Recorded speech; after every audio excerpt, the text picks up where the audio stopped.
ಹಾಸನದಲ್ಲಿ ಶಾಲೆಗೆ ಕಂಟಕವಾಗಿದೆ stone crusher.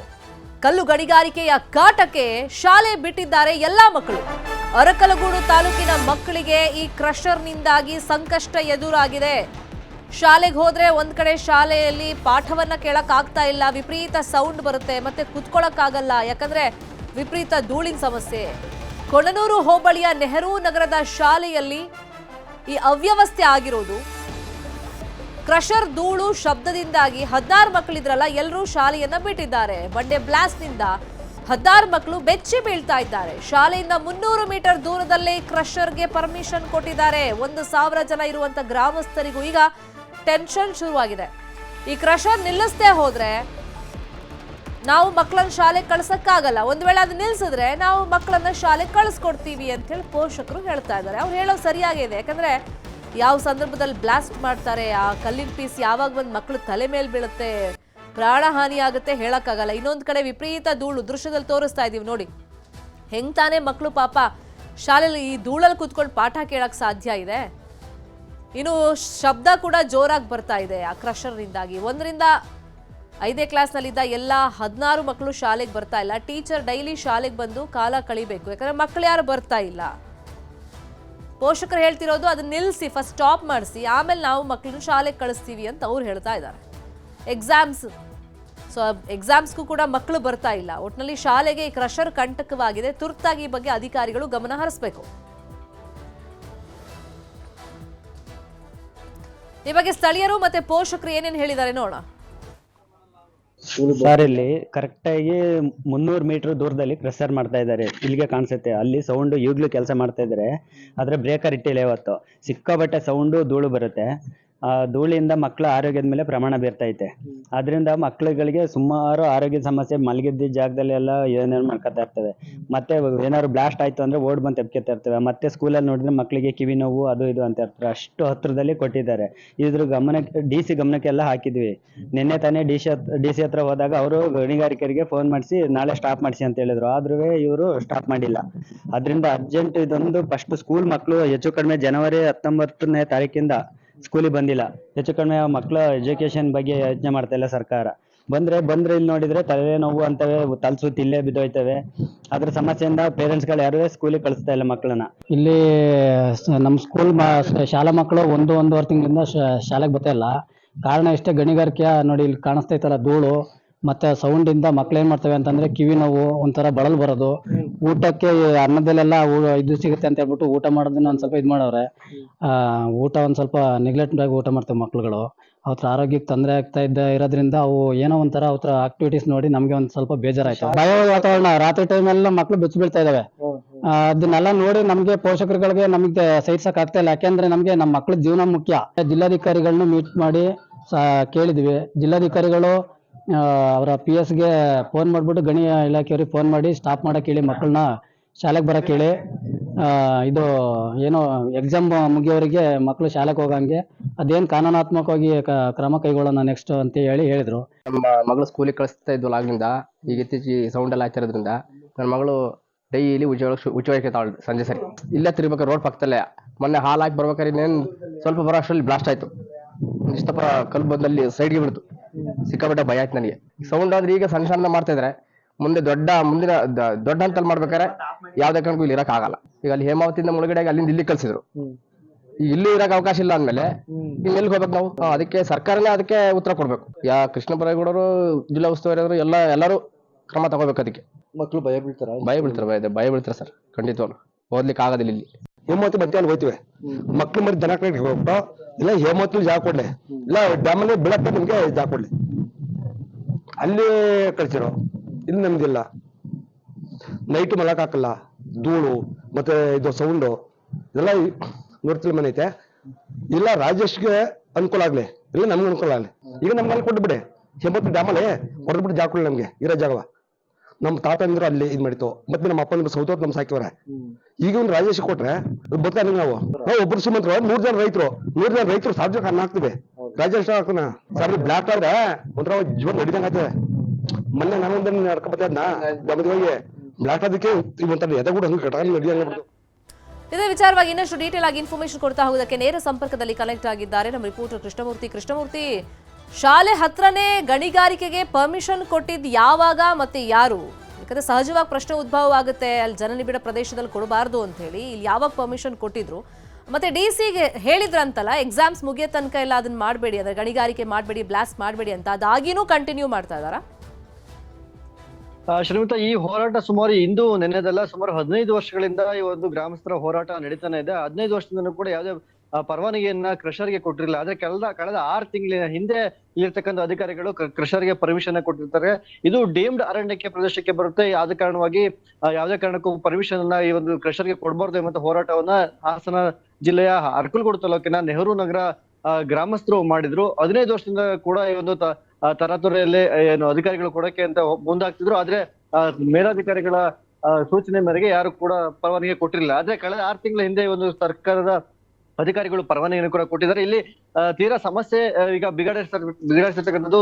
ಸಂಜೆ ಆದ್ರೆ ಸಾಕು ಬ್ಲಾಸ್ಟ್ ಅನ್ನು ಮಾಡ್ತಾರೆ, ಬಂಡೆಯನ್ನ ಹೊಡೆಯೋದು, ಶಬ್ದ ಗ್ರಾಮದಲ್ಲಿ ಇರೋಕ್ ಆಗ್ತಿಲ್ಲ, ಮನೆಗಳೆಲ್ಲ ಕೂಡ ಬಿರುಕು ಬಿಡ್ತಿದೆ. ಅದಕ್ಕಿಂತ ಹೆಚ್ಚಿನದಾಗಿ ಹಾಸನ ಏನು ಸರ್ಕಾರಿ ಶಾಲೆಗೆ ಮಕ್ಕಳು ಬರ್ತಾರೆ. ಇಲ್ಲಿ ಪ್ರಾಥಮಿಕ ಶಾಲೆ ಇದೆ, ಸುಮಾರು 1 ರಿಂದ 5ನೇ ತರಗತಿವರೆಗೂ ಶಾಲೆಯನ್ನ ಇಲ್ಲಿ ನಡೆಸಲಾಗುತ್ತೆ. ಆದ್ರೆ ಈ ಶಾಲೆಗೆ 16 ಮಕ್ಕಳು ಈಗ ಹಾಜರಾತಿಯನ್ನ ಪಡ್ಕೊಂಡಿದ್ದಾರೆ. ಆದ್ರೆ ಇದುವರೆಗೂ ಸುಮಾರು ಜನವರಿ 19ನೇ ತಾರೀಕಿಂದ ಇಲ್ಲಿವರೆಗೂ ಶಾಲೆಗೆ ಹಾಜರಾಗಿಲ್ಲ. ಯಾಕಂತ ಹೇಳಿದ್ರೆ ಶಾಲೆಯಲ್ಲಿ 300 ಮೀಟರ್ ಅಂತರದಲ್ಲಿರ್ತಕ್ಕಂಥ ಕ್ರಷರ್ನಿಂದಾಗಿ ಧೂಳಾಗಿರ್ಬೋದು ಮತ್ತೆ ಶಬ್ದ ಆಗಿರ್ಬೋದು, ಬ್ರೇಕರ್ ಅನ್ನ ಹಾಕಿ ಅಲ್ಲಿ ಜಲ್ಲಿಯನ್ನ ಹೊಡೆಯೋದ್ರಿಂದ ಪ್ರತಿನಿತ್ಯ ಸಾಕಷ್ಟು ಧೂಳು ಆ ಶಾಲೆಗೆ ಬರುತ್ತೆ. ಮಧ್ಯಾಹ್ನ ಬಿಸಿ ಊಟಕ್ಕೆ ಕೂಡ ಧೂಳೆಲ್ಲ ಬಿಸಿ ಊಟಕ್ಕೆ ಸೇರ್ಕೊಳ್ಳುತ್ತೆ. ಅದರಿಂದಾಗಿ ಮಕ್ಕಳಿಗೆ ಆರೋಗ್ಯದಲ್ಲೂ ಕೂಡ ವ್ಯತ್ಯಯ ಆಗಿದೆ. ಇದರಿಂದಾಗಿ ಮನೆಗೆ ಬಂದಂತ ಮಕ್ಕಳು ಕೂಡ ಬಳಲುವಂತ ಪರಿಸ್ಥಿತಿ ನಿರ್ಮಾಣ ಆಗಿದೆ. ರಾತ್ರಿ ಹೊತ್ತು ಕೂಡ ಆ ಮಕ್ಕಳು ಬೆಚ್ಚಿ ಬೀಳುವಂತ ಪರಿಸ್ಥಿತಿ ನಿರ್ಮಾಣ ಆಗಿದೆ. ಇದರಿಂದಾಗಿ ನಾವು ಶಾಲೆಗೆ ಕಳಿಸೋದಿಲ್ಲ. ಇಲ್ಲ ಅಂದ್ರೆ ಮೊದಲು ಕ್ರಷರ್ ನಿಲ್ಲಿಸ್ಬೇಕು, ಇಲ್ಲಾಂದ್ರೆ ಮಕ್ಕಳನ್ನ ಶಾಲೆಗೆ ಕಳಿಸ್ತೀವಿ. ಇಲ್ಲದ್ರೆ ನಾವು ಶಾಲೆಗೆ ಮಕ್ಕಳನ್ನ ಕಳಿಸ್ತಿಲ್ಲ. ನಮ್ಗೆ ಇರ್ತಕ್ಕಂಥ ಮಕ್ಕಳೇ ನಮ್ಗೆ ಆಧಾರ ಆಗಿದ್ದಾರೆ. ಭವಿಷ್ಯದಲ್ಲಿ ಅವರ ಭವಿಷ್ಯದ ರೂಪಿಸ್ಬೇಕಾಗತ್ತೆ, ನಾವು ಶಾಲೆಗೆ ಕಳಿಸ್ತೀವಿ. ಆದ್ರೆ ಹೋಗಿದಂತ ಶಾಲೆಯಲ್ಲೇ ಈ ರೀತಿ ವಾತಾವರಣ ನಿರ್ಮಾಣ ಆದ್ರೆ ಅವ್ರಿಗೆ ಯಾವ ರೀತಿಯಾದಂತ ವ್ಯವಸ್ಥೆನ ಸರ್ಕಾರ ಕಲ್ಪಿಸ್ಕೊಡುತ್ತೆ, ಅವರ ಜೀವನವನ್ನ ಹಾಳು ಮಾಡುವಂತ ವ್ಯವಸ್ಥೆ ಇದಾಗಿದೆ. ಈಗ ಕೂಡಲೇ ಸಂಬಂಧಪಟ್ಟಂತ ಅಧಿಕಾರಿಗಳು ಈ ಕ್ರಮವನ್ನ ವಹಿಸ್ಬೇಕು, ಕ್ರಷರ್ ಅನ್ನ ನಿಲ್ಲಿಸ್ಬೇಕು. ಈ ಹಿಂದೆ ಏನು ಅಧಿಕಾರಿಗಳು ವಿಚಾರವಾಗಿ ಕ್ರಮ ಕೈಗೊಂಡಿದ್ರು ಅದನ್ನ ಮುಂದುವರಿಸಬೇಕು. ಸರ್ಕಾರದಿಂದ ಜಂಟಿ ತನಿಖೆಯನ್ನ ನಡೆಸಿ ಇಲ್ಲಿನ ಸರ್ವೆಯನ್ನು ಕೂಡ ನಡೆಸಿ ಕ್ರಷರ್ ಅನ್ನ ನಿಲ್ಲಿಸ್ಬೇಕು ಅಂತ ಆಗ್ರಹವನ್ನ ಸ್ಥಳೀಯರು ಮಾಡ್ತಿದ್ದಾರೆ. ಇಲ್ಲಿನ ಶಾಸಕರು ಮಂಜು ಕೂಡ ಈ ಒಂದು ಶಾಲೆಯಲ್ಲೇ ಬಂದು ಸಭೆಯನ್ನು ಕೂಡ ನೀಡಿದ್ದಾರೆ. ಆದ್ರೆ ಇಲ್ಲಿವರೆಗೂ ಕೂಡ ಯಾವುದೇ ಕ್ರಮ ಆಗಿಲ್ಲ. ಹಾಸನ ಜಿಲ್ಲಾಧಿಕಾರಿಗಳನ್ನು ಕೂಡ ಗ್ರಾಮಸ್ಥರು ಭೇಟಿ ಮಾಡಿದ್ದಾರೆ, ಸೂಚನೆಯನ್ನು ಕೂಡ ಕೊಟ್ಟಿದ್ದಾರೆ. ಜಿಲ್ಲಾಧಿಕಾರಿಗಳು ಏನು ಪರೀಕ್ಷೆ ಮುಗಿಯೋವರೆಗೂ ಕೂಡ ಯಾವುದೇ ರೀತಿಯ ಕ್ರಷರ್ಗೆ ಅನುಮತಿಯನ್ನು ಕೊಡಬೇಡಿ ಎಂಬಂತ ವಿಚಾರವನ್ನ ಗಣಿ ಮತ್ತು ಭೂ ವಿಜ್ಞಾನ ಇಲಾಖೆಗೆ ಕೊಟ್ಟಿದ್ರು ಕೂಡ, ಆದ್ರೂ ಕೂಡ ಆ ಇಲಾಖೆ ಅಧಿಕಾರಿಗಳು ತಲೆ ಕೆಡಿಸ್ಕೊಂಡಿಲ್ಲ. ಇಲ್ಲಿವರೆಗೂ ಕೂಡ ಕ್ರಷರ್ ನಡೀತಾನೆ ಇದೆ. ಇದರಿಂದಾಗಿ ಮಕ್ಕಳಿಗೆ ತೊಂದರೆ ಆಗುವಂತಹ ಹಿನ್ನೆಲೆಯಲ್ಲಿ ಆ ಮಕ್ಕಳನ್ನ ಶಾಲೆಗೆ ಕಳಿಸೋದೇ ಇಲ್ಲ ಎಂಬಂತ ನಿರ್ಧಾರಕ್ಕೆ ಪೋಷಕರು ಈಗ ಬಂದಿದ್ದಾರೆ. ಮುಂದೆ ಯಾವ ರೀತಿಯಾಗಿ ಈ ಒಂದು ಹೋರಾಟ ನಡೆಯುತ್ತೆ ಎಂಬುದನ್ನು ನಾವೀಗ ಕಾದು ನೋಡ್ಬೇಕು. ಶರ್ಮಿತಾ, ಆಘಾತಕಾರಿ ವಿಷಯ ಅಂತಂದ್ರೆ ಕೃಷ್ಣಮೂರ್ತಿ, ಅಲ್ಲಿ ಪೋಷಕರು ಮಾತಾಡ್ತಾ ಹೇಳ್ತಾ ಇದ್ರು ಅಂದ್ರೆ ಮಕ್ಕಳು ಮಾನಸಿಕವಾಗಿ ಈ ಒಂದು ಸೌಂಡ್ ನಿಂದ ಎಷ್ಟು ಎಫೆಕ್ಟ್ ಒಳಗಾಗಿದ್ದಾರೆ ಅಂತ ಹೇಳಿ. ಅಂದ್ರೆ ಮನೆಗೆ ಬಂದ ಮೇಲೆ ಅವರ ಬಿಹೇವಿಯರ್ ಬಗ್ಗೆ ಹೇಳ್ತಾ ಇದ್ರು. ಸೊ ಈ ಬಗ್ಗೆ ಪೋಷಕರಿಂದ ಕಂಪ್ಲೇಂಟ್ಸ್ ಏನಿದೆ? ಗ್ರಾಮದಲ್ಲಿ ಸುಮಾರು 100ಕ್ಕೂ ಹೆಚ್ಚು ಮನೆಗಳಲ್ಲಿ ವಾಸವಾಗಿದ್ದಾರೆ. ಸುಮಾರು 500ಕ್ಕೂ ಹೆಚ್ಚು ಜನ ಇಲ್ಲಿ ವಾಸವಾಗಿದ್ದಾರೆ. ಮೂಲತಃವಾಗಿ ಇವರು ಹಾಸನ ಜಿಲ್ಲೆಯಲ್ಲಿರ್ತಕ್ಕಂಥ ಗೊರೂರಿನ ಹೇಮಾವತಿ ಡ್ಯಾಮ್ ಏನಿದೆ, ಆ ಡ್ಯಾಮಿನ ಹಿಂದಿನಲ್ಲಿರ್ತಕ್ಕಂಥ ವಾಸಿಗಳು. ಅವರನ್ನ ಅಲ್ಲಿ ಹೇಮಾವತಿ ಡ್ಯಾಮ್ ಅನ್ನ ಕಟ್ಟಿದ ನಂತರದಲ್ಲಿ ಅವರನ್ನ ಇಲ್ಲಿಂದ ಸ್ಥಳಾಂತರ ಮಾಡಿ ಆ ಗ್ರಾಮಕ್ಕೆ ಕಳಿಸಲಾಗಿದೆ. ಅಲ್ಲಿ ಒಂದಿಷ್ಟು ಜಮೀನನ್ನ ಕೊಟ್ಟು ಅವರ ಜೀವನ ಕಟ್ಕೊಳ್ಳಿಕ್ಕೆ ಸರ್ಕಾರ ಅನುವು ಮಾಡಿಕೊಟ್ಟಿದೆ. ಆದ್ರೆ ಈಗ ಈ ಕ್ರಷರ್ ಇಂದಾಗಿ ಅಲ್ಲಿ ಕೂಡ ಇವರು ಜೀವನವನ್ನ ನಡೆಸಲಿಕ್ಕೆ ಆಗದಿರತಕ್ಕಂಥ ಪರಿಸ್ಥಿತಿ ನಿರ್ಮಾಣ ಆಗಿರ್ತಕ್ಕಂಥದ್ದು. ಪ್ರತಿನಿತ್ಯ ಬ್ಲಾಸ್ಟ್ ಅನ್ನ ಮಾಡೋದ್ರಿಂದ ಆ ಬ್ಲಾಸ್ಟ್ ಇಂದ ಏನು ಕೆಮಿಕಲ್ಸ್ ನ ವಾಸನೆ ಆಗಿರ್ಬೋದು ಮತ್ತೆ ಶಬ್ದ ಆಗಿರ್ಬೋದು ಎಲ್ಲವೂ ಕೂಡ ಗ್ರಾಮದ ಒಳಗಡೆ ಬರುತ್ತೆ. ಮನೆಯನ್ನ ಕಟ್ಟಿಕೊಂಡು ವಾಸ ಮಾಡ್ತಿದ್ದಾರೆ. ಅವರೆಲ್ಲರೂ ಕೂಡ ಮನೆಗಳೆಲ್ಲ ಬೆರುಕು ಬಿಡುವಂತ ಪರಿಸ್ಥಿತಿ ನಿರ್ಮಾಣ ಆಗಿದೆ. ಅಲ್ಲದೆ ಮಕ್ಕಳನ್ನ ಶಾಲೆಗೆ ಕಳಿಸಿದ ಸಂದರ್ಭದಲ್ಲಿ ಶಾಲೆಗೆ ತೀರಾ ಕ್ರಷರ್ ಹತ್ತಿರ ಸಾಕಷ್ಟು ಕಾಯಿಲೆಯಿಂದ ಬಳಲ್ತಿದ್ದಾರೆ ಎಂಬಂತ ವಿಚಾರವನ್ನ ಅಲ್ಲಿನ ಗ್ರಾಮಸ್ಥರು ಹೇಳ್ತಿರ್ತಕ್ಕಂಥದ್ದು. ಸಂಜೆ ಬಂದಂತ ಮಕ್ಕಳು ನಮ್ಗೆ ಅವರನ್ನ ನಿಯಂತ್ರಣ ಮಾಡಕ್ಕೂ ಕೂಡ ಆಗ್ತಿಲ್ಲ. ಅವರು ಎಲ್ಲಿ ನಮ್ಗೆ ಕಾಯಿಲೆ ಬಿದ್ದು ಮತ್ತಷ್ಟು ನಮ್ಮ ಮಕ್ಕಳನ್ನ ಕಳ್ಕೊಳ್ಳುವಂತ ಪರಿಸ್ಥಿತಿ ನಿರ್ಮಾಣ ಆಗುತ್ತೆ ಎಂಬಂತ ಆತಂಕದಲ್ಲಿ ನಾವಿದ್ದೇವೆ. ರಾತ್ರಿ ಟೈಮು ಮುಂಚೆ ಮಕ್ಕಳುಗಳು ಚೆನ್ನಾಗೇ ಇದ್ರು, ಈಗ ಬೆಚ್ಚಿ ಬೀಳುವಂತ ಪರಿಸ್ಥಿತಿ ನಿರ್ಮಾಣ ಆಗಿದೆ. ಅವರ ಆರೋಗ್ಯದ ಮೇಲೆ ವ್ಯತಿರಿಕ್ತ ಪರಿಣಾಮ ಬೀರೋದ್ರಿಂದಾಗಿ ನಾವು ಶಾಲೆಗೆ ಕಳಿಸೋದಿಲ್ಲ. ನಮ್ಮ ಮಕ್ಕಳನ್ನ ನಾವು ಮನೆಯಲ್ಲೇ ಇಟ್ಕೊಂಡು ಪೋಷಣೆಯನ್ನ ಮಾಡ್ತೀವಿ. ನಮ್ಗೆ ಸರ್ಕಾರ ಈ ಹೇಮಾವತಿ ಹಿಂದಿನಲ್ಲಿದ್ದಂತ ನಮ್ಮನ್ನ ಇಲ್ಲಿಗೆ ತಂದು ಹಾಕಿದೆ. ಇಲ್ಲಿಂದನೂ ಕೂಡ ಬೇರೆ ಕಡೆಗೆ ಒಕ್ಲೆಬ್ಬಿಸುವಂತ ಪರಿಸ್ಥಿತಿ ನಮಗೀಗ ನಿರ್ಮಾಣ ಆಗಿದೆ. ನಮ್ಮನ್ನ ಇಲ್ಲಿ ಅಲ್ಲ ಬೇರೆ ಕಡೆ, ಇಲ್ಲಿಂದ ಬೇರೆ ಕಡೆಗೆ ನಮ್ಮನ್ನ ಶಿಫ್ಟ್ ಮಾಡ್ಬೇಕು ಅಂತ ಆಗ್ರಹವನ್ನೆಲ್ಲ ಸ್ಥಳೀಯರು ಕೂಡ ಮಾಡ್ತಿರ್ತಕ್ಕಂಥದ್ದು. Sharmitha, fine, thank you Krishnamurthy ಕ್ಷಣದ ಮಾಹಿತಿಯನ್ನ ಕೊಟ್ಟಿದ್ದಕ್ಕೆ. ಅಂದ್ರೆ ಈಗ ಕ್ರಷರ್ನ ಆಪೋಸ್ ಮಾಡಿ ಒಂದು ಹೋರಾಟ ಇದೆಯಲ್ಲ, ಅದು ಸುಮಾರು ನಿರಂತರವಾಗಿ 15 ವರ್ಷಗಳಿಂದ ನಡ್ಕೊಂಡ್ ಬರ್ತಾ ಇದೆ. ಈಗ ಶಾಲಾ ಮಕ್ಕಳಿಗೆ ಎಫೆಕ್ಟ್ ಆಗ್ತಿರೋದ್ರಿಂದ ಎಕ್ಸಾಮ್ ಮುಗಿಯೋ ತನಕ ಇದನ್ನ ಸ್ಟಾಪ್ ಮಾಡಿ ಅಂತ ಹೇಳಿ, ಆ ಕ್ರಷರ್ನ ಸ್ಟಾಪ್ ಮಾಡಿ ಅಂತ DC ಹೇಳಿದ್ರು ಕೂಡ ಅದು ಕಂಟಿನ್ಯೂ ಆಗ್ತಿದೆ ಅನ್ನೋ ಆರೋಪ ಕೇಳಿ ಬಂದಿದೆ. ಈ ಬಗ್ಗೆ ಮಾತಾಡೋದಕ್ಕೆ ಅರಕಲಗೂಡಿನ BEO ನಾರಾಯಣ್ ಅವರು ನಮ್ಮ ಜೊತೆ ದೂರವಾಣಿ ಸಂಪರ್ಕದಲ್ಲಿ ಜಾಯಿನ್ ಆಗಿದ್ದಾರೆ. ಸರ್ ನಮಸ್ಕಾರ. ನಮಸ್ಕಾರ. ಹೇಳಿ ಮೇಡಮ್. ನಮಸ್ಕಾರ ಸರ್, ಕೊಣನೂರಿನಲ್ಲಿ ನೆಹರು ನಗರದಲ್ಲಿರುವಂತಹ ಶಾಲೆ, ಅಲ್ಲೇ ಹತ್ರದಲ್ಲಿ ಕ್ರಷರ್ ಇದೆ, ಮಕ್ಳಿಗೆ ಸಮಸ್ಯೆ ಆಗ್ತಿದೆ, 16 ಮಕ್ಕಳು ಸ್ಕೂಲಿಗೆ ಬರ್ತಾ ಇಲ್ಲ, ಪೋಷಕರು ನಾವು ಕಳಿಸೋದಿಲ್ಲ, ನಮಗೆ ಧೈರ್ಯ ಇಲ್ಲ ಅಂತ ಹೇಳ್ತಿದ್ದಾರೆ. ಸೊ ಅಟ್ಲೀಸ್ಟ್ ಎಕ್ಸಾಮ್ ಮುಗಿಯೋ ತನಕ ಕ್ರಷರ್ ನಿಲ್ಲಿಸಿ ಅಂತ DC ಹೇಳಿದ್ರು, ಮತ್ತದು ಕಂಟಿನ್ಯೂ ಆಗ್ತಿದೆಯಲ್ಲ, ಇದು ಗಮನಕ್ಕೆ ಬಂದಿದೆಯಾ ನಿಮ್ಗೆ ಈ ವಿಷಯ? ಈ ವಿಷಯದಲ್ಲಿ ನಾವು ಆಲ್ರೆಡಿ ತುಂಬಾ ಸಲ ಸಂಸ್ಥೆಗಳಿಗೆ ಭೇಟಿ ನೀಡಿದೀವಿ. ಪೋಷಕರ ಮನವೊಲಿಸುವಂತ ಎಲ್ಲಾ ಪ್ರಯತ್ನಗಳನ್ನ ನಾವು ಮಾಡಿದೀವಿ. ಅವರು ಗಣಿಗಾರಿಕೆ ವಿಷಯದಲ್ಲಿ ನಮಗೆ ಶಬ್ದ ಆಗ್ತದೆ ಮತ್ತೆ ಇಶ್ಯೂಸ್ ಆಗ್ತದೆ ಅನ್ನುವಂತ ಅಭಿಪ್ರಾಯ ವ್ಯಕ್ತಪಡಿಸ್ತಾ ಇದ್ದಾರೆ. ಮಕ್ಕಳನ್ನ ನಾವು ಶಾಲೆ ಕಳಿಸಲ್ಲ ಅನ್ನುವಂತ ತೀರ್ಮಾನವನ್ನ ಮಾಡಿದ್ದಾರೆ. ಮಾನ್ಯ ಶಾಸಕರು, ತಹಶೀಲ್ದಾರು, ನಾವೆಲ್ಲರೂ ಸಹ ಹೋಗಿ ಮನವೊಲಿಸುವಂತ ಎಲ್ಲಾ ಪ್ರಯತ್ನವನ್ನ ಮಾಡಿದೀವಿ. ಜೊತೆಗೆ ಮಕ್ಕಳ ಸಹಾಯವಾಣಿಗೆ ನಾವು ದೂರವಾಣಿ ಮೂಲಕ ಸಂಪರ್ಕವನ್ನ ಮಾಡಿ ಆ ಮಕ್ಕಳ ಸಹಾಯವಾಣಿಗೆ ಸಂಬಂಧಪಟ್ಟಂತ ಎಲ್ಲ ಅಧಿಕಾರಿ ಮಿತ್ರರು ಬಂದು ಮನವೊಲಿಸುವಂತ ಎಲ್ಲ ಪ್ರಯತ್ನ ಮಾಡಿದೀವಿ. ಅಲ್ಲ, ಈಗ ಶಾಲೆ ಕಳಿಸೋದೇ ಇಲ್ಲ ಅಂತ ಅವ್ರು ಹೇಳ್ತಿಲ್ಲ, ಈ ಕ್ರಷರ್ ಸ್ಟಾಪ್ ಮಾಡ್ಲಿ, ನಾವು ಕಳಿಸ್ತೀವಿ ಅಂತ ಅವ್ರು ಹೇಳ್ತಿದಾರಲ್ಲ. ಪ್ರಾಕ್ಟಿಕಲಿ ಏನ್ ಸಮಸ್ಯೆ ಆಗ್ತಿದೆ ಆ ಬಗ್ಗೆ? ಅಂದ್ರೆ ಆ ಸೌಂಡ್ಗೆ ಮಕ್ಕಳು ಹೆದರ್ಕೊಳ್ತಿದ್ದಾರೆ, ಮನೆಗ್ ಬಂದ್ರು ಹೆದರ್ಕೊಳ್ತಾರೆ, ನಿದ್ದೆಲ್ ಬೆಚ್ಚ ಬೀಳ್ತಾರೆ, ಇದೆಲ್ಲ ಕಂಪ್ಲೇಂಟ್ಸ್ ಇದೆಯಲ್ಲ? ಹೌದೌದು, ಆ ರೀತಿಯಲ್ಲಿ ಕಂಪ್ಲೇಂಟ್ಸ್ ಗಳನ್ನ ಪೋಷಕರನ್ನ ಮಾಡ್ತಾ ಇದ್ದಾರೆ.